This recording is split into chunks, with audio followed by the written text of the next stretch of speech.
Awesome. Well, it looks like we have several people that are logged on, and I know that we are definitely going to have lots of people watching the video as well. And so we'll go ahead and get started. So everyone here most likely already knows who I am, but my name is Casey Craig, and I am the Executive Director for the Acute Syndrome Foundation. And we started this Meaningful Change series this year under these very, very heavy topics. And the reason why we chose these is because we knew that most likely it's on everyone's mind. But sometimes it's a little hard to talk about. It's a lot easier to just push it down and go, oh, I'll deal with that later. I'll deal with that later. But as we're having conversations with, bereaved parents, they're like, man, either A, I wish I would have had some of these conversations way before now, or I had these conversations and they were so helpful when it became that time. So I first just want to actually commend everyone that is on this call. And whether that is in person or you're watching this at a different time off our website, I just want to say that I'm super proud of you to taking this step to have these difficult conversations, to open your heart and your mind, so we can prepare as much as we possibly can. And just really, really proud of this community and those that are coming here to learn more. So I will hand it over. Blythe, do you want to go ahead and get us started? We have two amazing people here. I guess I should introduce you as well. So Blythe, you're the founder of the Courageous Parents Network, and we have chatted with Jennifer and Maria with Courageous Parents Network too, and everyone has just been amazing. We're so glad to have you guys here and partner with you. And then we also have Dr. Pat O'Malley. And so I will let both of you kind of introduce yourselves and what your part is. And then I'll kind of hang back and throw in my 2 cents here and there and take a look at the chat as well as we go through. Thank you, Casey. Yes, so I am here with I'm Blythe Lord. I'm the founder of Courageous Parents Network. You've met my colleague and amazing individual, Jennifer Seidman, who I have learned so much with and from and love working alongside. And I'm delighted that I get to come now and join you for this topic that is not that in the land of CPN and as parents, what we believe, and Dr. O'Malley will say the same, is just a very empowering notion. And what I hope to be able to do, that Pat and I are able to do over the course of this hour with you, is just get you thinking and pondering the possibility of doing some advanced care planning with your child's medical team, thinking about the questions that Dr. O'Malley's going to go through with you, and understanding how, frankly, empowering it can be. Or another way that I put it is it deactivates some of the dread. I'm not going to get into who CPN is because prior sessions with Jennifer have done that. Nor are we going to spend any time on what palliative care is, but Courageous Parents Network is a passionate advocate for palliative care. And one of the reasons we feel so strongly about it is that palliative-minded clinicians know how to have these conversations, know how to introduce them respectfully, tiptoe into them with you, read your body language, read what you say and what you don't say, and really shepherd you through what can be a very difficult thing to think about. So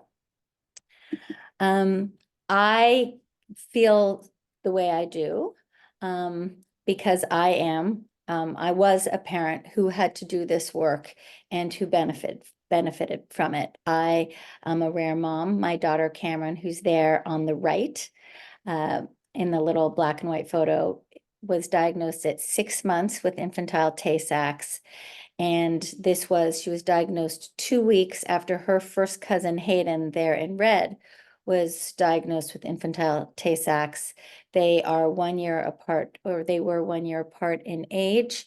Their fathers are identical twins who married very close friends. All four of us were carriers of a disease we'd heard of before, but hadn't understood in any way. So within 2 weeks, we learned that our two beautiful children were going to die in early childhood, because there was not then, and sadly there still is not now, a treatment for Tay-Sachs. It is a very aggressive, neurologically progressive disease that ultimately suffocates the child's central nervous system. So it was for lack of a better word, a death sentence for these four parents. And because Hayden was 1 year older than Cameron, his disease, and Tay-Sachs has a very predictable disease trajectory. We were able to see what our future with Cameron was likely to be. And because Tim and Allison, my brother and sister-in-law, were going through it first, we were able to learn about what helped and what hindered their caring for Hayden, and what things contributed to his quality of life and what things got in the way of his quality of life. We were able to learn about what sort of conversations they weren't having with their pediatrician that would have been helpful to them, which we were then able to then have with our pediatrician. Our pediatrician made it easier for us also because he himself was very palliative minded. And even though he was just a primary care pediatrician, he really initiated conversations about goals of care, what mattered most to us, what did we want for Cameron, what would we tolerate for her, what wouldn't we tolerate for her. And those really are actually advanced care planning conversations. And he did that with us. Plus, we knew how important they were because of what hadn't happened for Hayden. So we were our own little control and treatment group in our family. And the involvement of palliative care in conversations like this made a big difference to how Charlie and I felt empowered and equipped as Cameron approached her end of life. And I can say that while one is can ever be prepared, or I shouldn't say you can be prepared, but you won't be ready. We were as prepared as one could be for the heartbreaking thing that we knew was coming. And that did make a huge difference in our ability to be present with our daughter at her end of life. Most of the questions and second guessing and decisions were turned off because we'd made all of those decisions prior, and we could really be at peace with her at end of life. I shared this photo with you because these photos, I should say, because sort of just to further humanize me as a fellow parent. That is me looking at Cameron 3 weeks after we learned her diagnosis. And then a little over a year later, that is me and Cameron and my older daughter, Taylor, my husband, Charlie, and our newborn, Eliza, on Cameron's second birthday, which, as it turned out, was 4 days before she died. We did not know at the time that she had pneumonia, but she did.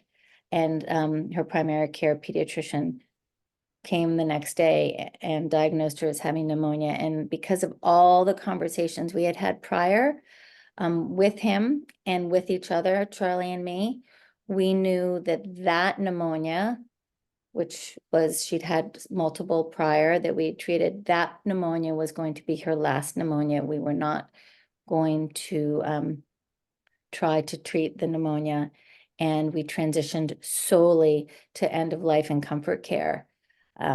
So I think it's important to just look at that and see. And we knew our daughter was going to die, not in that moment, but it was coming, and we were a happy family. We were a very happy family with a deep sadness running through it. So one of the ways I think about advanced care planning and ways and when to think about it is when you as a parent feel that things are shifting, that the good days are fewer than the bad days, that there have been more acute events, more visits to the hospital, less of your child's thriving and happy moments and more struggle. And when that ground shifts and you were wondering how you will find your way, that is when some really good conversations with a gifted clinician, preferably likely palliative minded or palliative trained, can help guide you. And with that, I'm going to hand it over to Dr. O'Malley. Who henceforth should be called Pat. Okay. Thank you all. And thank you for giving us the chance to talk about this uncomfortable but really important topic. One way to think of advanced care planning is exactly as is printed up there, knowing what we're facing in the future and knowing what we don't know, which is often the case.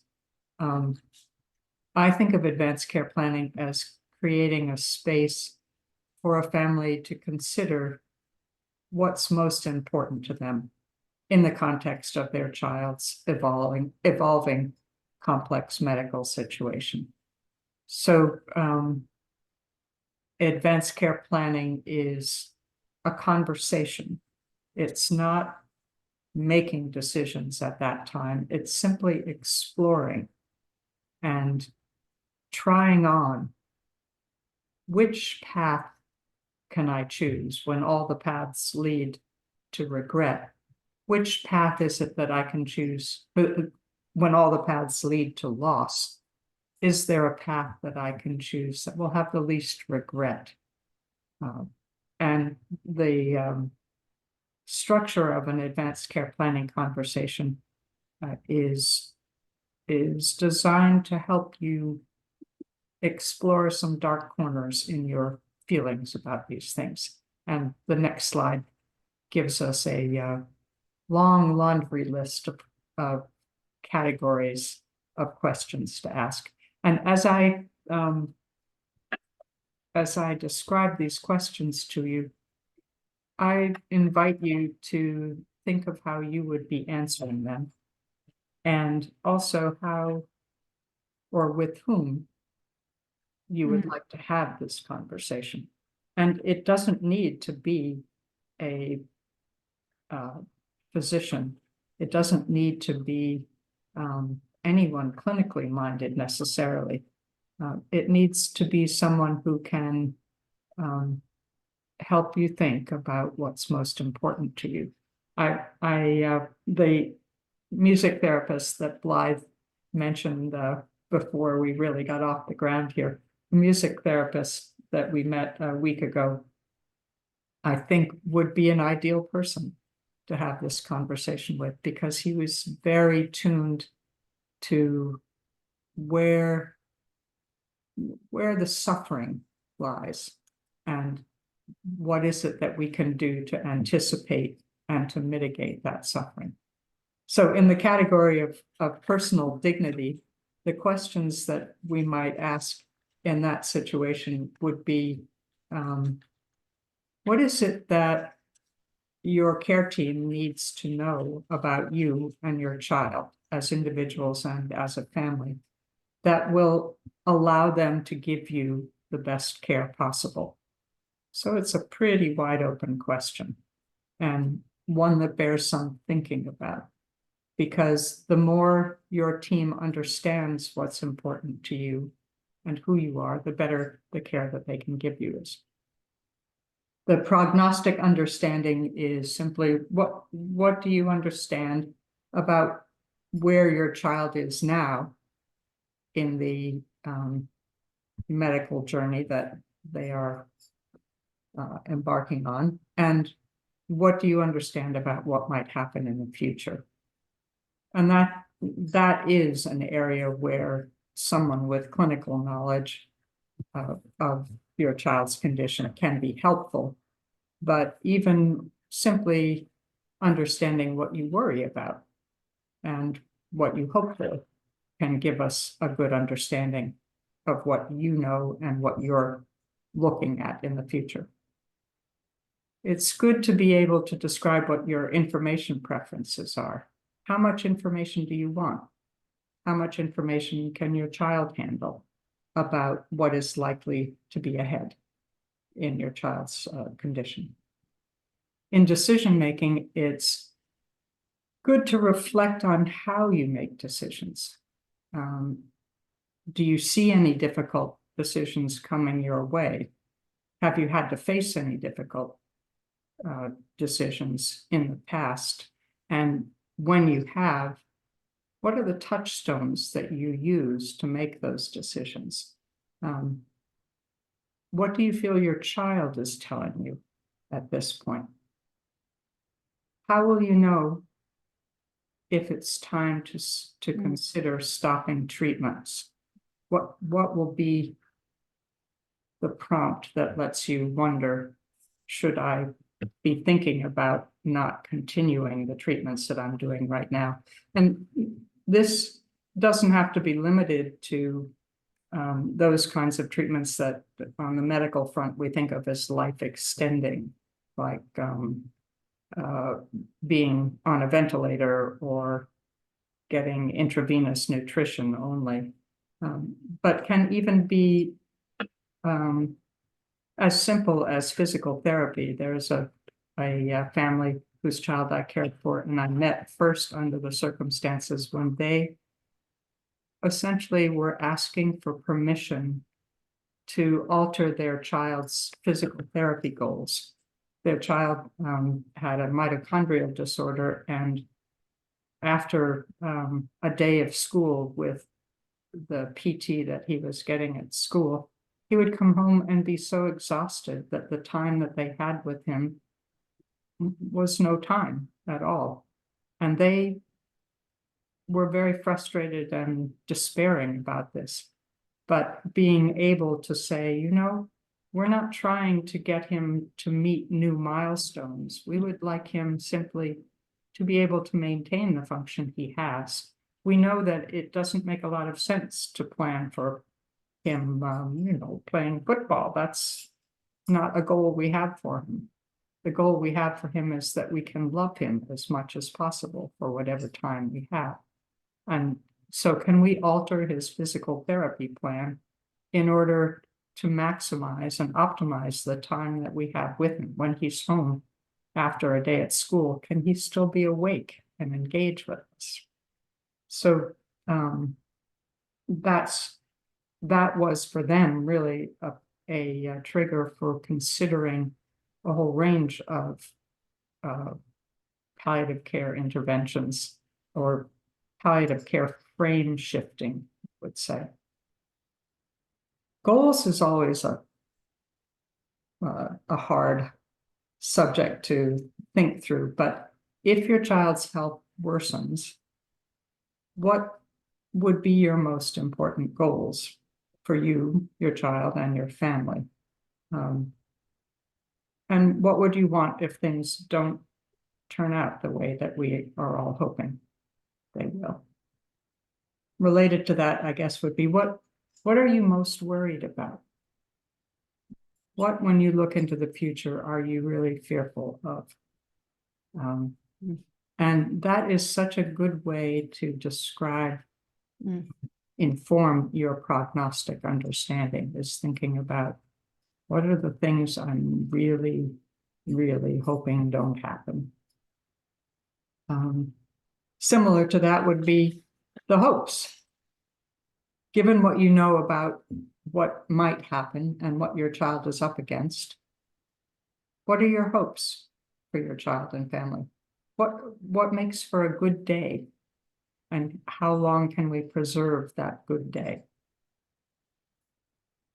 Trade-offs is another shorthand, I would say, for a difficult question. If your child becomes sicker, how much do you think it makes sense to put him or her through in order to get more time with her? Are there limits to what you are willing to put your child through in order to trade off for more time?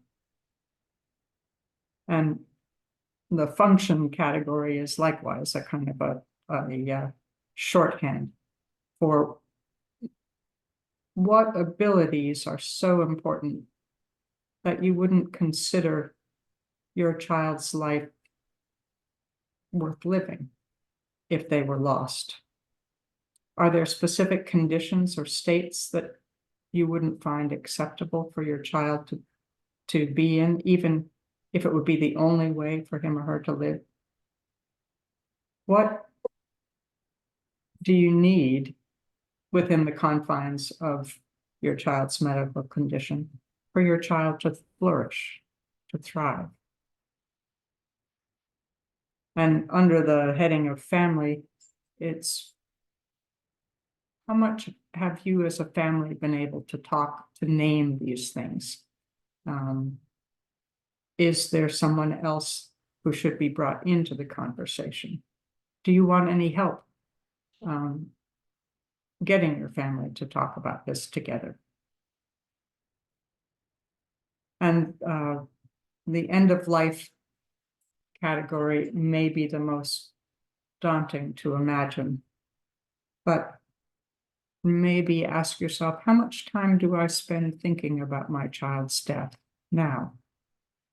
And what would you want for your child if it has to be that your child will die? What does a good death look like for your child? Where would you want them to be? And as you imagine your child's death, is there anything you can think of or learn about that would make you less fearful or bring you more peace as you imagine? So you've just had a rapid fire run through the kinds of questions that you might get in an advanced care planning conversation. Blythe, you were going to say, or Well, I was gonna add that, I mean, I think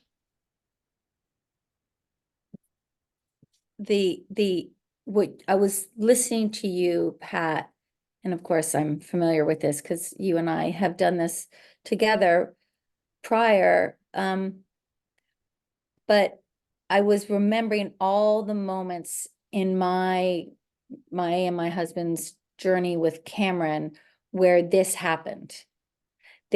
And some of it happened because it was initiated by the pediatrician, and some of it happened because it was initiated between Charlie and me when we were managing, like when she got her second pneumonia, and we were seeing how terribly difficult it was to keep her hydrated and how much she was resistant. And then she had the NG tube and she hated it. And we'd made some decisions about tube feeding that impacted all of this. And we listened to our daughter, like what we were able to think about what our goals were for her based on how she was responding to things that were happening to her. Like it happens in real time. This is partially a list of things to discuss, but a lot of this will come up or happen organically. And just knowing what these items are can be helpful, because you'll start, as you move through your day or your weeks or your years with your child, you'll be like, oh, that's a fear I've just had. That's a fear thought. That's a hope thought. That's a trade-off thought. That's a function thought. And all of those things sort of ultimately build up into your portfolio of your thick folder of what matters and what will inform your decision making. And the other piece I was going to say is that I also know that because when it comes to end of life, especially because we had Hayden coming before us and we knew what to expect, it was like a cheat sheet. We had a cheat sheet. We couldn't not imagine it because we had just gone through it with a child that was not our own. And my husband was physically present for his nephew's end of life.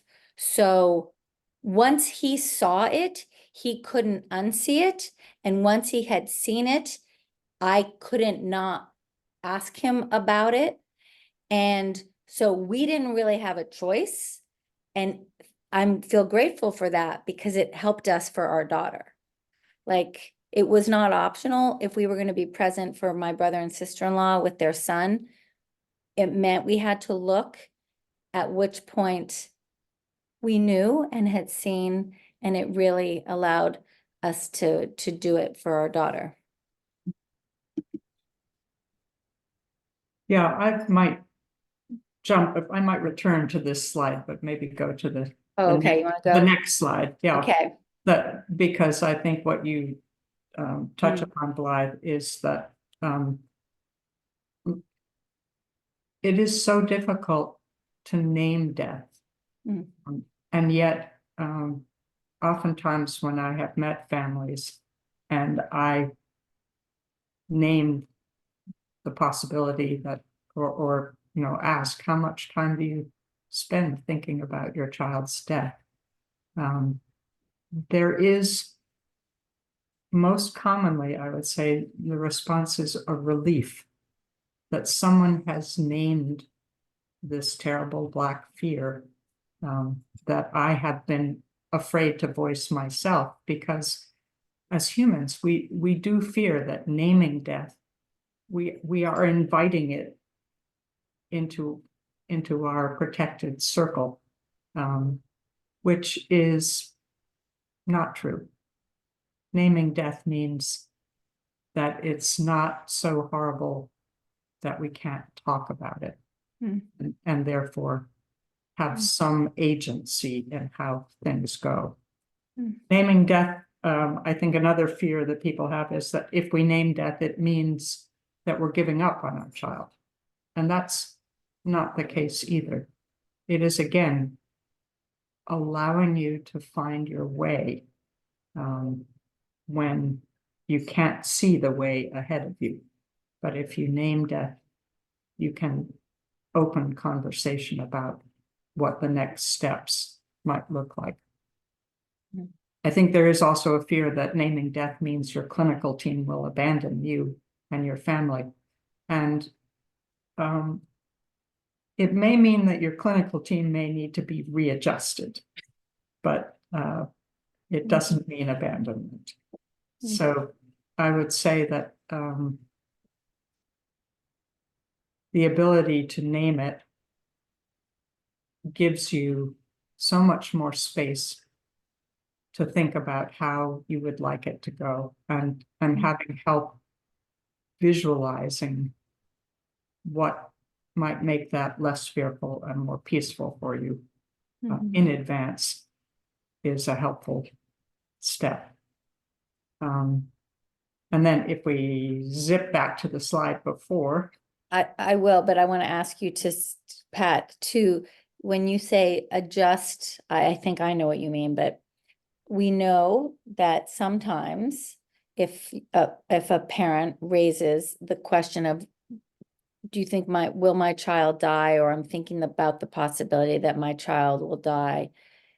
It is not out of the question that a clinician might respond, why are you asking that? Your child's not dying right now. And use that and shut the conversation down, which is not actually what you as a parent are asking, right? You're voicing the fact that this is something you worry about and wonder about. And what do you have any tips if a parent raises that worry or fear and the clinician responds with, we don't need to talk about that, your child's not dying right now? I don't have any magic tips. You may. I think if the clinician responds, your child's not dying now, you can say, but this is my worry, and I need help understanding this worry and how I might prepare for it. That, one of the handy dandy phrases in palliative care is hope for the best, but prepare for the worst. And that is a position of best living, I think, when you're caring for a child with medical complexity.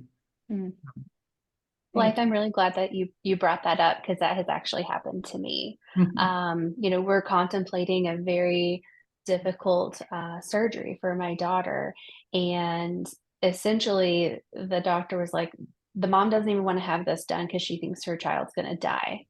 And I'm like, well, it's not saying that I think that, we shouldn't have the surgery, but I that has to, weigh on my shoulders. I have to think about, am I willing to have her go through a 6 to 12 month recovery, knowing that we're not sure how long we'll have Stella, and the answer might be yes, but I have to explore both sides. And yeah, so I did have to do some clarification and kind of explain. And, I do see when our community loses kiddos, and it's not to say that it can't happen to me too. And so I'm really glad that you brought that up. Yeah, I think that we as caregivers can insist on somebody listening to what we're worried about. Yes. Even if they don't have, there are no answers to that. I'm worried my child might not live another year. There's no actual answer to that, but you just need to be heard, and then have it play out from there. Okay, Pat, here we are back at the slide. All right. Well, I think I suspect that this is an audience who can readily grasp why advanced care planning might be helpful. But we do actually have published research that shows that it makes a difference, a positive difference. And parents report that they feel that they have been the parent that they want to be. They've been the good parent to think this through. And they report that it helps them reassert some sense of agency in a path that seems so much out of their control. It does give the time to both the child and the family to adapt to recognize what is reality and what is fear and what is hope and what is unrealistic hope, to clarify what's important to them. And it allows them to prepare emotionally. Some studies have shown that it may result in increased comfort in choosing home as the venue for the end of life, which is not the gold standard. The gold standard is wherever you feel that your child will be most safe and most comfortable, and where you will feel most safe and most comfortable. And that may be at home, or I think for many families, I know many of the families that I've cared for, their child has spent a lot of time on the inpatient service, and they felt more safe and more comfortable at their second home, which was not the PICU, but the general pediatric floor. And that is a perfectly legitimate venue. The most recent study that's came out last month in the Journal of Pediatrics, demonstrating with a cohort of 20 parents who were offered the opportunity for 3 one-hour discussion sessions, compared with a similar cohort of parents who had treatment as usual. And in that group of parents, there was a greater sense of peace of mind and meaning making as a result of the discussions that they had. It does also, in addition to helping the family, I think when these conversations are made part of the medical record, it helps clinical staff in doing the right thing, which is what's most important to the family.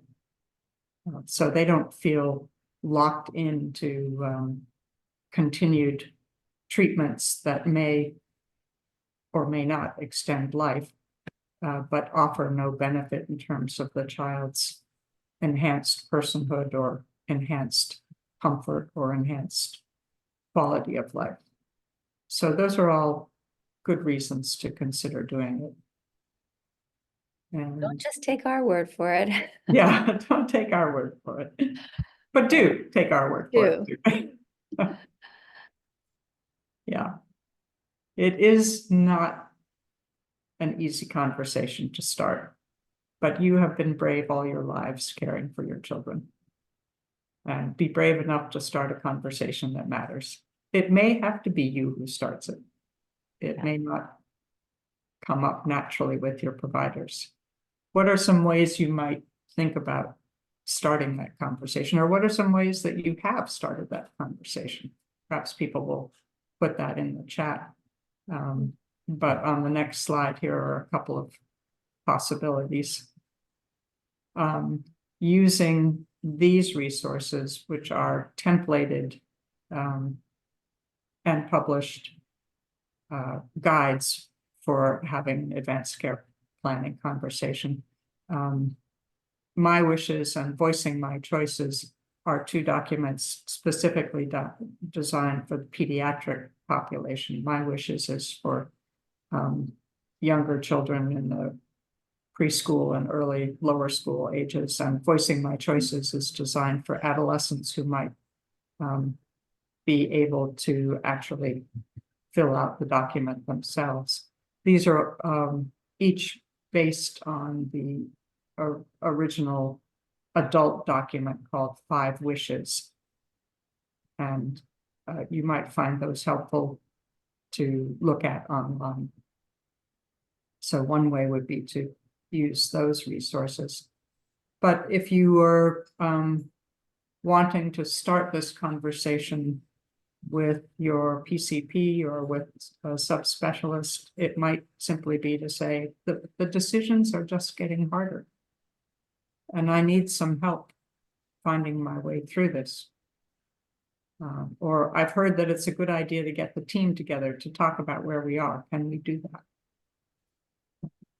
I've heard about something called advanced care planning when my grandmother was diagnosed with cancer. Does this happen in cases of children? Yes.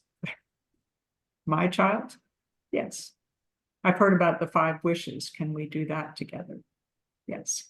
Or another way that actually I have oftentimes introduced it to families, but family can do this as well, is after learning the news of a particular test or a particular suggestion for an intervention or a treatment, you might say, you know, it feels like we're in a new place. Can we talk about how the ground has shifted, how I feel the ground has shifted? So. And here are some other wonderful resources that here are some resources also from Courageous Parents Network. A number of years ago, we had a parent advisory board meeting. Our advisory board at the time included parents who were actively caring for children living with serious medical conditions and bereaved parents. And the parents one or two of the parents whose children were living started asking a few questions about end of life of the bereaved parents. And the bereaved parents observed that there were some things they wish they had known about end of life before they lived it. So we at CPN used that as an opportunity to create 2 guides. These are guides written by bereaved parents who experienced the before and then the during and now the after, in collaboration with experienced pediatric palliative care and hospice. I think there was a nurse and a social worker, and I think a MD also reviewed this. So with all of our guides, it's a combination of parents writing for parents about what they think parents know and want to know, and clinicians who make sure it's all professionally responsible, accurate, that sort of thing. So our first guide is part 1, preparing, to the extent that we can even use that word. And we did use a thesaurus and scratch our heads looking for a better word, because you can't ever truly be prepared, but there are things you can do to get your ducks in a row a little bit. That's also a terrible name. If you have a better word, we welcome it. And then part 2 is what to actually expect when your child is dying, in terms of how the body behaves and just what's typical. And it really is peeking around the corner so that when you're in the moment, you have already been primed and are less afraid of what might be coming, because you have been told what might be coming, sort of setting your expectations. And I promise you that because this was originated by parents for parents, this is written in a way that you can tolerate it. It's not, I mean, the whole notion is scary and unbelievable, but it's not scary to read, or it's as unscary as possible, I guess I should say. It's written as gently as possible to talk about something that is very difficult.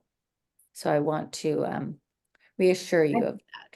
I wanted to point out too, because we have parents that might be on the line and or listening to this video, and maybe end of life isn't their biggest fear. You know, maybe their child's more high functioning, and you have 2 printable guides on here that I think would be really interesting for that parent to look at. So we have planning transition from pediatric to adult with that fully dependent child, or exploring out of home placement. You know, I think the fear there is, what do I do when I'm gone? I want to make sure that they're taken care of, or because the behaviors are such that I can no longer take care of them in my home. What do we do now? And so I'm just wanted to point that out for a few of our parents that might find that those would be helpful. Yeah, we have I don't know, our library of guides, just like our library of video topics, we serve a population of families whose children have an enormous range of diagnoses and prognoses. So there are things in this list of guides that will not pertain to you or might not pertain to you. And don't pay any attention to anything that doesn't feel immediately relevant or that you're curious about. Just push it aside. That you are looking at this does not mean that you are in the same camp as somebody whose child has what my daughter had, which was for sure going to die in early childhood. Like we at CPN are serving so many, and until we have significantly more money and can deploy it in some technological way that I don't even know, we can't know who you are when you come in and just serve you the special things that truly pertain to you. So that it does bear repeating that, like, that there's stuff in here that isn't your is likely not something you need or your cup of tea at the moment. Not to sound like Forrest Gump, but I think of it as a chocolate box. And you may find one of the bits that you bite into is strawberry filled, and yeah, you don't want it. You are only after the salted caramel. So just go for the salted caramel and ignore it. Shut that box. Nope. Nope, not today. No strawberry today. This is an interior screen grab of the table of contents of both of the guides. preparing for your child's end of life, you can see that advanced care planning has a nice central presence in that guide. And then the what to expect gives you a sense of one of the what you might find, what you will find if you look at that guide. Really just trying to do some of the heavy lifting for you so you don't have to. We're at the end of our presentation, and hopefully Pat and I are happy to take pictures, take questions. This is a picture of me with my daughter Cameron at later that afternoon of her second birthday. Her aunt threw a party to help us celebrate her second birthday. I did not want to have a party initially because I knew she wasn't going to have a third birthday. So I found it too hard to imagine celebrating her second birthday. And I didn't all by myself have the courage to do that. But my sister-in-law, who is the aunt of both Cameron and Hayden, said, nope, we are going to have a kick-ass party for her. She found a band. We had it in our backyard. As you can see, we had a really big cake. People did Polaroid photos. They did signs. It was a very beautiful day. And Cameron in this photo is very sedated. She was heavily sedated because of her seizures, but she is also, the disease has progressed very far. So she is not well. And unbeknownst to us in this photo, she also has pneumonia. So she does not look like the child you saw in the first picture of Cameron. And but she's in her yellow dress, and that was I decided that was her favorite color. Mommy prerogative. I do always try to end presentations with this poem, which was given to us by a friend of my husband's shortly after Cameron died. We went out for dinner, which felt surreal, and he handed the poem over. It's the poem Late Fragment by Raymond Carver. And I read it and just burst into tears because, in fact, it captures exactly what mattered most to me as Cameron's mother, and I think is true for most parents, is that at the end of the day, what do you want most for your children? And that is that they should feel so deeply loved by you. And it was as okay as it could be that her life was short. And in those 2 short years, she only knew profound love. And that was a good life. Just going to hold on the poem for a minute.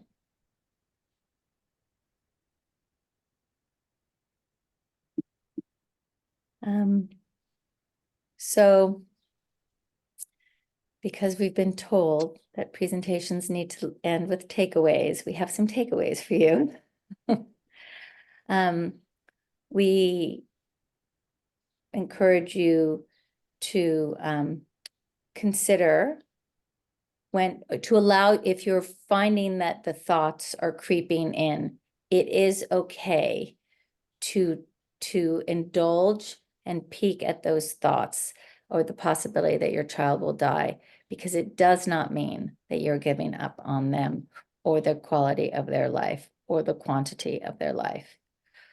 Talking about your goals, your wishes, your hopes, your fears, your worry that your child might die can deactivate some of that dread. And having conversations with your child's team about those hopes and fears can help you feel empowered as the guardian of your child's life. And as Pat often says, it is not the end of hope. It is the beginning of finding your way. I think that's you, Pat. Is that you or is that Jennifer? Oh, that's your I think that might, oh, is that Rick? Oh, Yeah. that's Rick. But I love it. I love it. Oh. Love it. All right, I think that's the last slide, so I'll stop sharing and see if anybody has any questions for us.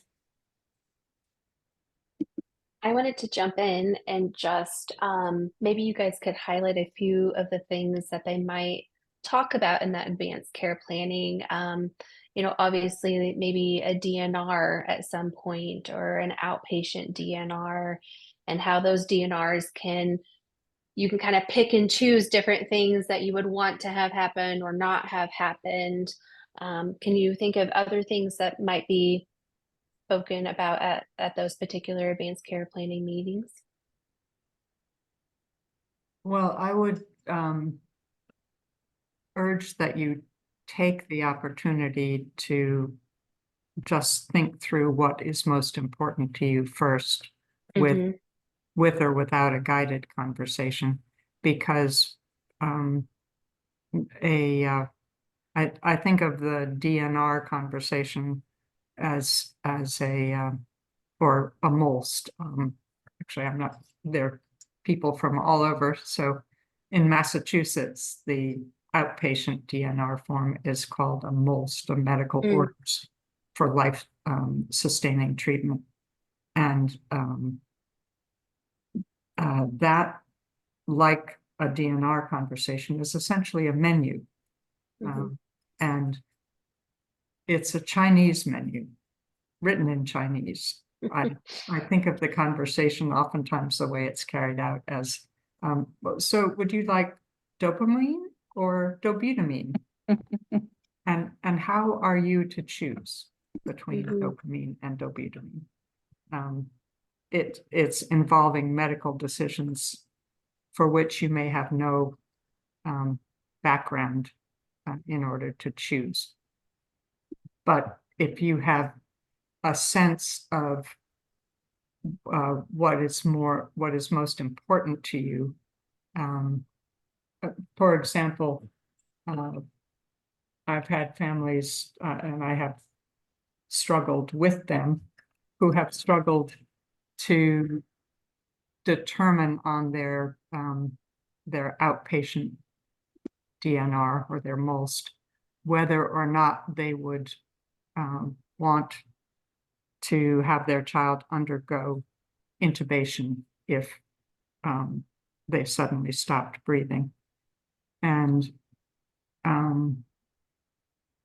there are settings in which stopping breathing is not a terminal event, but rather a potentially reversible event. And in particular, in the setting of a seizure, it may make sense to have the child undergo intubation because it's potentially a time-limited treatment that you're going to do. And anything that we do as an intervention can be time-limited. It's Mhm. not easy to withdraw treatments. It sometimes feels easier to withhold treatments than to withdraw treatments. But it is certainly possible if you say, yes, I'd like my child intubated, and it's clear after a week or 10 days or some time frame that the intubation and the respiratory support in and of itself is not changing what the child's underlying life potential is, that support can be withdrawn. And those are not easy choices for anyone, but they are possible. So thinking through what means the most to you. Another family had determined that they would want their child intubated so that it would give them time, as two parents who were oftentimes in different places. It would give them time for both to be present at their child's death, Mhm. and not have one here and the other one at the bedside or vice versa. So those are considerations that the Chinese menu doesn't oftentimes have the nuance, subtlety to capture. Mhm. I don't know if I've done anything other than confuse people. I'm sorry. No, I think what I take from that is that we need to be thinking about this, some of the questions that you brought up today, about what is the most important to us, and kind of have a guide, if you will, of in our hearts of, okay, this is what's most important to me. So then when we initiate that original, that first conversation, it's more going to be vague wishes, thoughts, quality of life, things like that. And then it looks like that then you can kind of dive into the Chinese menu when appropriate. Or maybe you're that planner that wants that now, and then you can revisit it if things change.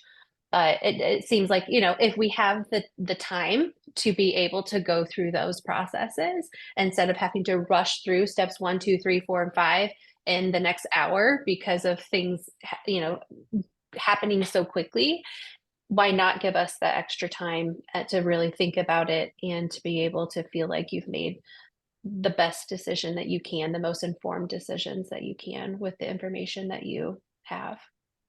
I, Casey, I really appreciate the way you said that, and I will again use the example with Cameron. When she had her second pneumonia and it was so difficult to treat it, and we talked to our pediatrician, and we had a conversation. We hadn't talked about her end of life yet. And we hadn't talked specifics, and we hadn't even done orders yet. But we said that was really hard. We don't want that to happen again. Okay, well then what does that mean? So our goal was, we don't want that to happen again. And it was, okay, well, we know we can't prevent pneumonias from ever happening again. What can we prevent from happening again? And then how we treat the pneumonia is how we do or don't treat the pneumonia is what we have agency over. And what will that mean? And he also, our pediatrician, explained that every recovery from her pneumonia, she had a lower baseline. And that conversation with us, because of the pneumonia, helped us understand the natural, the arc of her decline, or the trajectory of her decline, and that the next pneumonia would also mean a lower quality of life if and when she recovered. And what would we want that? And if we decided that we had reached a level that was a very low quality of life, would we then treat that pneumonia if we knew that then her recovery would be even lower? So those were advanced care planning conversations that were brought up along the way because of what was happening with her, so that when she did get her last pneumonia and he said, okay, I'm going to treat this pneumonia now, we looked at him and said, no, we're not treating this pneumonia. We didn't have a crisis decision because it wasn't a fun decision, but it had been building over the previous, I think it was like 7 weeks, because of what had been happening after the last pneumonia, the prior pneumonia. So I think that's a good example of how it can happen organically and what to pay attention to. I have to go. Yes, I could sit and talk with you guys for hours and hours, but yes, we are over time. But thank you. Thank you all. Thank you, Jennifer and Dr. O'Malley and Blythe. I just appreciate you guys all for partnering with us and having these difficult conversations and sharing your stories. Because I'm sure you've done it a million times, but it can't be any easier talking about your lovely children and the deaths that they went through.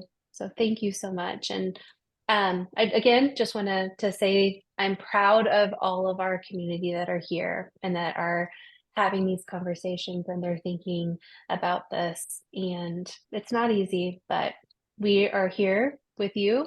I got teary-eyed as well as we went through this, and you're never alone. I promise you that. And a huge thank you to our sponsors. We have our platinum level sponsor, Neurocrine Biosciences, and our gold sponsor, Praxis Precision Medicine. And without their support of really knowing that this is important for our community, we wouldn't be able to hold these educational series. So a huge thank you to all of them. All right, ladies, well, have a wonderful day, and thank you so much for spending the last hour with us. Thank So you, Casey. thank you.